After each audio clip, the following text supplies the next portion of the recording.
घरामध्ये जे साठवणुकीचं धान्य असतं, कडधान्य असतं, डाळी असतात, त्यांना कीड लागू नये म्हणून घरगुती उपाय आहेत, पण महत्त्वाचे आहेत. तर खडा हिंग असतो, तो घ्यायचा एका कापडामध्ये, त्याची गाठ बांधायची आणि तो धान्यामध्ये ठेवून द्यायचा. डाळी असतील तर त्याच्यामध्ये ठेवून द्यायचा.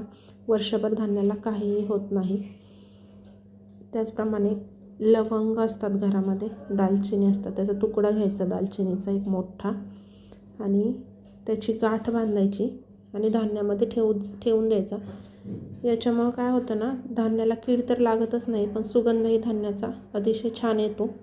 त्यानंतर खडे मीठ टाकायचं धान्यामध्ये, यामुळं वर्षभर देखील धान्याला काहीही होत नाही.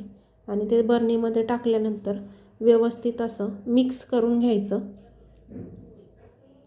म्हणजे ते पूर्ण धान्यामध्ये पसरलं जातं.